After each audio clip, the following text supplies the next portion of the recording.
Sir ये बात अलग है कि सब अपनी अपनी राजनीतिक विचारधारा अलग रखते हैं, लेकिन आप ये जो मैसेज डाल रहे हो ना कि बीजेपी की कार्यकाल में ना तो जवान सेफ है ना ये है। सर मेरी पोस्टिंग 2006 में JNK में थी, कुपवाड़ा में।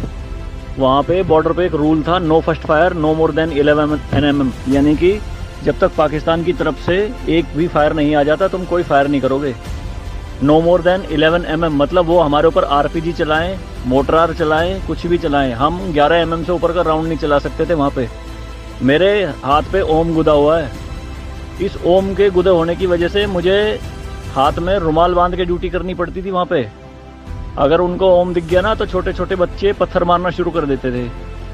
और सर श्रीनगर के लाल चौक पे 26 जनवरी के दिन बहुत बड़ा तिरंगा बिछा के जिंदी गाय काटी थी, जिंदी, और जिंदी की खाल उतारी थी सबके सामने, पूरी सेना के सामने यूनिट खड़ी थी वहाँ पे पूरी, और चक्कू लहरा के खूब बोलते थे, क्यों भाई हिंदुस्तानी कुत्तों, तुम्हारी माँ है ना ये, देखो क्या हाल करेंगे इसका हम। भाई कुछ नहीं उखाड़ सकते थे उनका। क्यों? क्योंकि सेंट्रल में गवर्नमेंट गंडवी थी, नपुंसक गवर्नमेंट थी। हमारे सर पे चौकी बना ली थी उन्होंने, जो LAC है ना, LOC, उस पर बिल्कुल वहीं 50 मीटर के दायरे में। और रात में बड़े बड़े स्पीकर पे माइक पे बोलते थे पाकिस्तानी रेंजर्स, अरे अपनी बहनों के एक रात के लिए हमें दे दो, क्या हुआ हिंदुस्तानी नपुंसको, चलाओ गोली।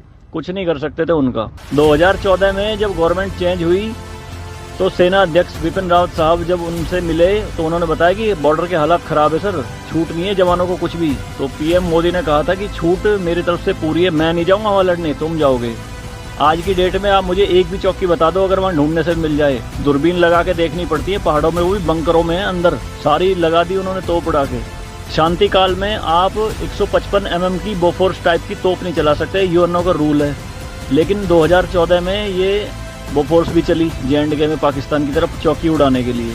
तो सर ये मत कहिए कि बीजेपी के कार्यकाल में जवान मर रहे हैं, ये हो रहा है।